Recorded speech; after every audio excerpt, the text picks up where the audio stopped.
Welcome back to the show, guys. I'm back from the road. Was only able to upload a short from the road. Very, very poor reception on the highways up here in Canada. But we're back anyways. Sorry I couldn't do a live stream yesterday, but I will be back to do one this evening. So make sure you guys are around for that. Um, let's get into the news here. We got the SEC coming after Deaton. We got an update on some details on the Torres Judge Torres decision. We got some Ripple news, some Ripple partnerships. We got some XRP news. We got some Jasmy news, and we got a little bit of a heart-to-heart going on. So let's get into it, guys. Not financial advice. Not a financial advisor. Make sure you guys are doing your research. Okay. Quick look at the market. Bitcoin still holding above 29,000, 29,400. H bar down basically even on the day. Quant, guys, I've been telling you guys about Quant for a couple of weeks now. When it was around $100, it's 113 now. It's pumping. XRP up 1.5%, still holding above 71 cents. What else do we got? Ethereum holding 1881. Jasmy down 2.5% on the day. What else do we got? Matic's down 1%. Be working on my Matic bag soon. Caspa's up 0.5%. I'm hoping a little bit of a pullback on Caspa in the next couple of days because I want to buy some more. My man Facts Over Feelings told me about Uphold, so I'm going to create an account over there today and hopefully pick up some Caspa over there, and I'll let you guys know how that goes.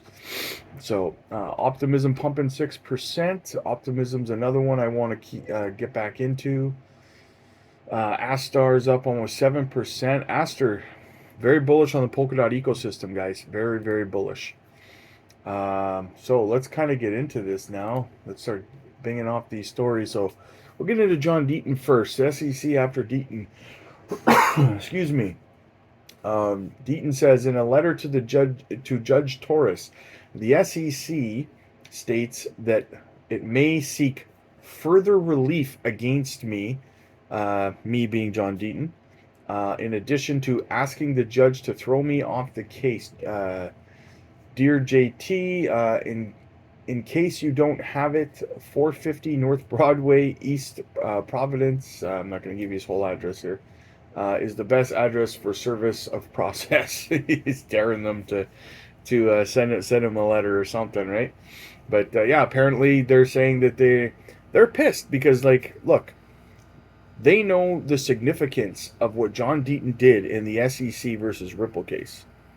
If it wasn't for what John did stepping in, I don't know that we would have the ruling that we have. We all need to be appreciative of John for that, right? And to top that off now, if you haven't, by the way, go to John Deaton's page on Twitter and make sure you sign up if you have a Coinbase account so that you can try to join as amicus. Same thing in the Coinbase versus SEC case. And I think that's why they're threatening and they're saying that they're going to go after John Deaton for further relief because he's a thorn in their side at the end of the day. Let's face it, and they've recognized that they probably would have done a better job in that case if it wasn't for John, and they see what's going to happen to them in the Coinbase case because John's stepping in, right? They don't want someone in there who's going to fight injustices like John is doing, right? They don't want that, so they're gonna try to seek further action against John because he's holding them accountable and he's calling them on their lies and their scams and all the stuff that they're trying to do. He's calling them on it, and they don't like it. It's costing them. At first, I don't think they thought he was going to be as big of a deal as he is, but he's proving to be a major opponent for them. So they want to try to get him out of the way. So we need to stand behind John no matter what, right? Because he's fighting for all of us here, guys.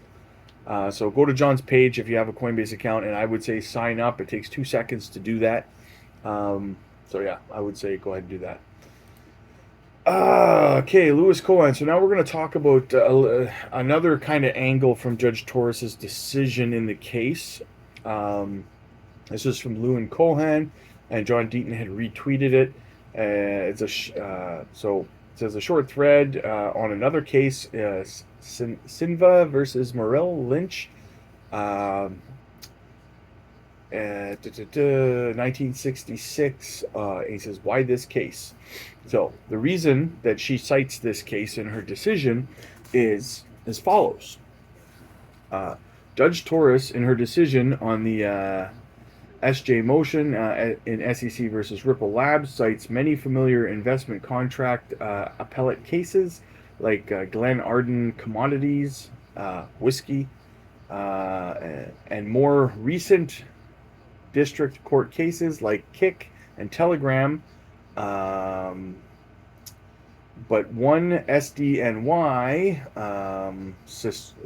Southern District of New York case, we're not used to that up here in Canada, those kind of synonyms, so that's why. Judge Torres cites is not very well known from the Sinva from 1966 case. Sinva, a commodities trading firm based in Switzerland, sued ML, accusing ML of swindling them in their trading relationships involving, among other things, sugar futures contracts. Sinva claimed that their trading with ML, where ML bought commodities contracts from Sinva, constituted securities transactions as a result of involving an IC relationship. Although when managing someone else's commodities, trading constitutes an IC/securities, TX went on to become a very contentious point, leading to a split among circuits as to how them look at this. How I think they probably meant how they look at this. Spoiler alert: the judge in Sinva would have none of this and rejected the claims. Here is the interesting part. Judge Torres cites the case for the notable proposition that the speculative motion on the part of the purchaser does not necessarily, he's missing words here. It says does not necessarily evidence the existence of an investment contract, rejecting a key SEC contention that speculative trading of XRP is a key indica that the securities laws should apply. But for those securities law nerds who took the time to pull the Sinva case and read the whole thing, there is something even more interesting within it. Sinva, the court writes, paraphrasing here, accordingly, I hold that the sugar futures contracts do not constitute investment contracts under the federal securities laws. In reaching this conclusion, it is significant that Congress elsewhere, the Commodities Exchange Commission, has recognized and dealt with this possible abuses. Inherent to the sale of commodities for future delivery through sugar and sugar trading are not yet included within the regulatory scope of the Commodities Act. Such a fact is in no way compels the conclusion that this court should fill the supported void through the unwarranted extension of the securities legislation. So basically, guys, there's more than just the Howie case that Judge Torres pulled her decision from, and this is likely why it took her so much time. That she was citing other sources and so that she could really solidify her decision when it came to any possibility of an appeal. So when we're talking about the SEC appealing this decision and stuff, we're looking at, she's not just citing the Howie test and just one person's opinion on the Howie test. She's citing other cases. This one's from 1966, a commodities case, right, where the SEC was trying to overreach as well. So basically, she said, this judge basically said, no, it's a Commodities and Exchange Commission. It's a CFTC situation, right? So at the end of the day, her sources, like she made her decision based on more than just a Howie test, is what I'm getting at, right? So people don't understand this stuff when they talk about, oh, they're going to appeal and they're going to win the appeal and stuff like that. Well, she's not just citing her opinion on the Howie test here, guys, right? Multiple sources. And that's what a good judge would do, in my opinion, right? Now, I just pulled up this Jasmy thing here just to remind me that I wanted to talk to you guys, because I was on the road, like I said, 16-hour drive yesterday. I'm exhausted. I slept like 3 hours after that. I am tired. But anyways, I listen to YouTube while I'm on the road, right? And this one guy, he did like an hour and 20-minute live stream. I'd never seen him before on YouTube. I couldn't even get through the whole thing, because you have to be careful with these kind of influencers, guys, because the guy was on there and people were bringing up altcoins and stuff, and he was pushing Caspa. That's why I said that's why I was like, oh, I'll listen to this video while I drive. He's talking about Caspa, right? So I like Caspa. I'm bullish on it. I want to hear what the guy's got to say. So he's talking Caspa, and it's all good and stuff. And I think his price predictions are a little bit, wonky, talking about a $15 Caspa and stuff. But I digress. Whatever, right? I'm still listening. And then people bring things up, right? Like other projects in the chat while he's talking and stuff. And it's just like, man, it was... and I don't name the person because I don't do that, right? But it was just an example of what you got to be careful of, guys. You cannot get involved in listening to somebody who is only hyper focused on one project and telling you to go all in on what. If they're saying this is all you need to buy Caspa, and that's all you ever need to buy. Like I remember that Jason Mata guy was, the Cadena guy. That's what he would say all the time. You only need to buy Cadena. You only need to stay in the Cadena ecosystem. If you buy anything else other than Cadena, then you're wasting your money. And just buy, like, you can't listen to people like that, guys. Like this guy, everything that people brought up, like someone would say, well, what about Jasmine? Oh, Jasmine's a rug, he says. Oh, Jasmine's a rug. It's a scam. Someone said, what about XRP? Oh, XRP's crap. What was another one? Somebody brought up like Quant, and he was like, Quant's garbage. Banker's coin or whatever. And then, whatever. It was a bunch. It was like a bunch of solid projects too, H-bar. And you just, H-bar. If you buy H-bar, you're an idiot. Just buy Caspa.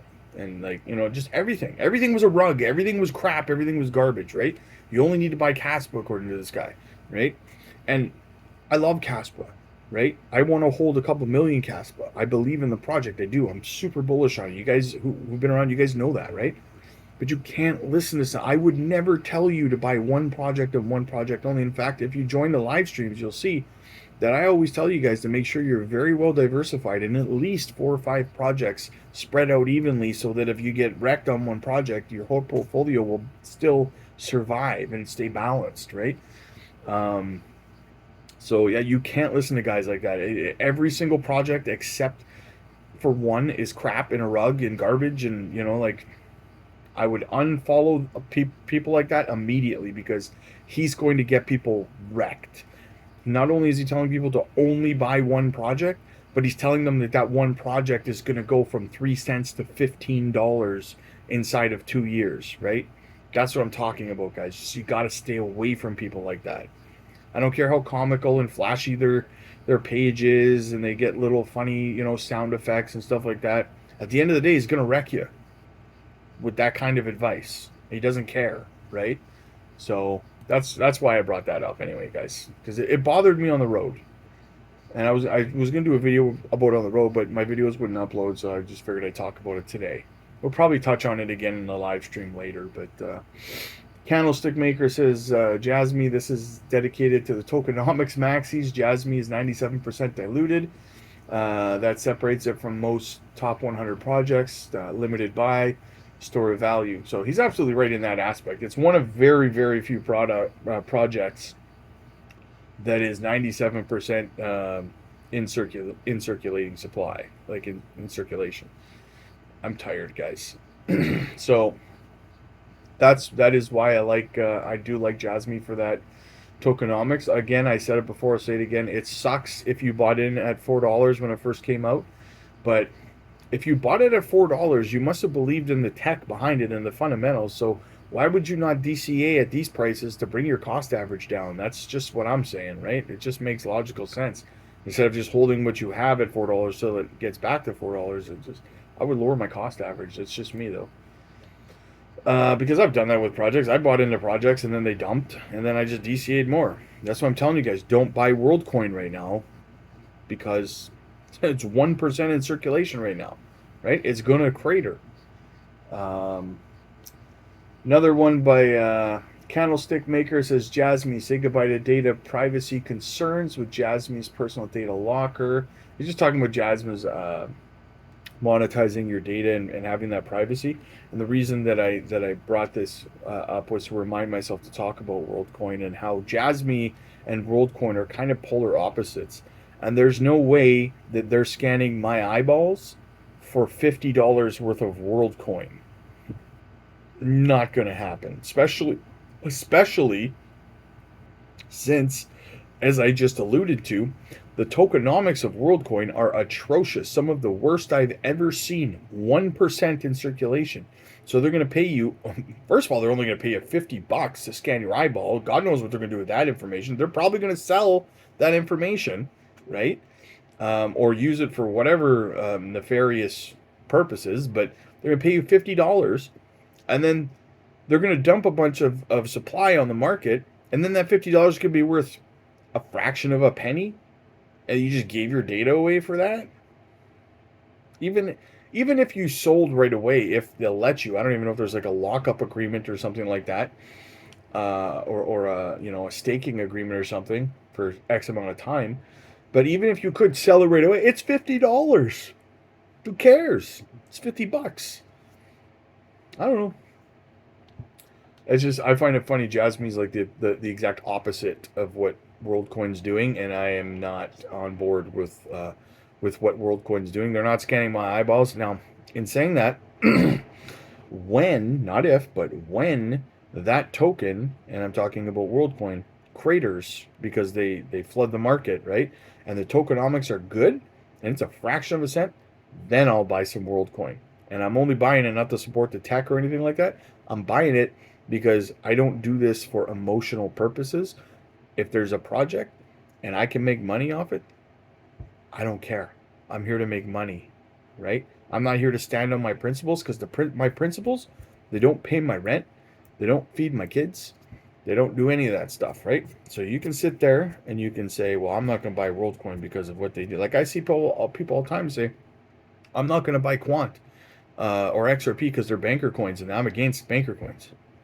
Okay, tell that to your kids when you could have had better lives because you could have invested in a project that had solid fundamentals, and whether you believed in it, whether you supported what they're doing or not, at the end of the day, it brings real world utility, and people are going to make a lot of money on it, and you're going to withhold that your ability to make that money because you don't like banker coins. I don't know. You do you, I do me, not financial advice, but I don't invest on emotions like that. Um, I obviously, we all have principles, and I stand by mine, but at the same time, like the whole sickness thing that was happening, right? And people are taking the magic in the shoulder there to. And everybody's like, oh, you should have bought some Pfizer stock. It's going to happen whether you like it or not. You might as well make some money, right? I'm not saying I'm with it or against it because I don't like to express my political stuff on here. I'm just saying, listen, there's a way to make money in every situation if you're not running on emotions. That's all I'm saying to you guys. So think with this, because once you make money, once you're wealthy, then you don't have to worry about the politics of the world and what's happening anymore, because you're just on an island somewhere or in your castle with a moat around it, not caring about what's going on with the rest of the world anymore, right? That's what's important, guys. Sorry about that rant. You guys know in the live streams I like to rant. I got a lot saved up for this evening, trust me. Let's see. XRP Production says, what's the first thing you do if you woke up tomorrow and XRP was $100 and you woke up again and realized the first wake up was... so if you woke up and XRP was $100, if your very first answer is not take profits, you're going to get wrecked in this. You're going to get wrecked. Profits. Make your money, pay yourself. What do we got here? Oh, this that Da Vinci Jeremy there, the Bitcoin Maxi. He's been pumping out a lot of content lately, and I've never understood the logic behind. I guess I kind of do. The logic behind Bitcoin Maxis. They push Bitcoin and they're saying all you need is Bitcoin and stuff, and I get it from a standpoint of they made their money because they got in early. And I'm not going to call them lucky because it's not luck, right? It takes balls to buy in when people are saying that this is a joke, this is nothing, it's not going to go anywhere. So I do respect and commend them for having um, that uh, tenacity and that that confidence, conviction in their decisions. So respect, 100% respect, right? Um, that being said, to be out there today telling people, "Oh, just buy Bitcoin," just look. A lot of people can only invest, let's say, an entire bear market, 4 year cycle.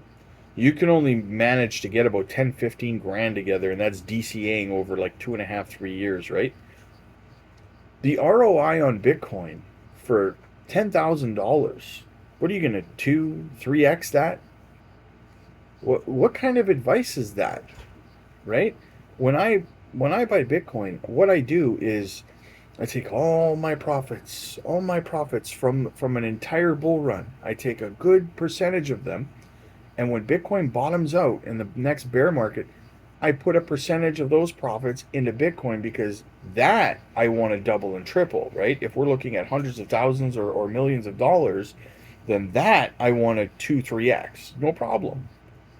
$10,000. I'm not looking for a 2, 3x on $10,000. I'm looking way bigger than that, man. Way bigger than that, right? And that's altcoins with utility, real world utility is where you get your ROI. So when you have these maxis talking about, oh, just put you have, it's easy for them to say, like they bought Bitcoin at like like a couple of cents and stuff, like so at the end of the day, what was Bitcoin back then when it was a few cents or a couple of bucks or whatever? It was basically like the altcoins are now, a speculative thing that that was cheap, and you could put in a couple of grand and come out a million, a multimillionaire, right? So people who are buying altcoins today are doing the same thing that they did with Bitcoin back then. But they're trying to stop you from doing that and trying to get you to only buy into Bitcoin so you can only 2 or 3x your 10 grand or whatever. Like it's, you do that with big money. Big money, you 2, 3x. Not small money, right?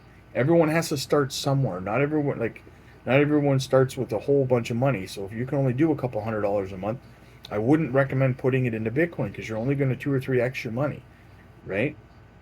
You look for solid altcoins with utility. This video is getting long. Holy smokes. Sorry, guys. I guess I missed you guys yesterday. We got Vlad for Light says, guys, found something interesting for you. We got Bitcoin historical volatility indexed. He says, soon we will touch lowest historical level. It happened only 2 times, and this will be the third. Previous 2 times when BTC was at the lowest historical volatility level was in 2018, and we dumped, and then in 2023 we pump. What do you think we will see the third time in history? Pump or dump? What do you guys think? It'll be interesting to see.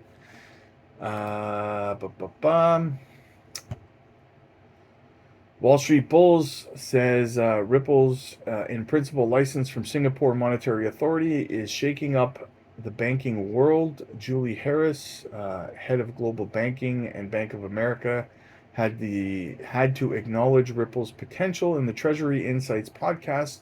Ripple's low-cost cross-border transactions are a direct threat to the traditional banking profits. The times are changing, and Ripple is leading the charge. Watch out, big banks. The revolution is here. Couldn't agree more. And then XRP Productions again says, breaking Uber CEO says users will soon be able to pay using crypto, and I think the only one that can handle those instant payments. Wink, wink. Does he mean what I think he means? XRP. Throw it up. So guys, listen. I got two articles that I want to read here. One's about a Ripple partnership, and the other one is about the high price of XRP. But I'm going to do those in separate videos because I've already been on here for 25 minutes and I don't want to keep you guys longer. So I'm going to do those in two separate videos and I'll upload those separately. We're still going to do a live stream this evening, guys, so look out for that, okay? So smash a like, smash a subscribe. I'll upload these two other ones. I'll record them and upload them as well. I still have 4 request videos I have to record today as well, so it's going to be a very, very busy day, so keep an eye out. Those other 4, I'll probably release them throughout the week. So keep an eye out for those projects if you've requested them, and make sure you guys are here for the live stream this early evening. Okay, I'm gonna schedule it about a half hour before I go live. So like, subscribe, and comment down below, and I will see you guys in the next one.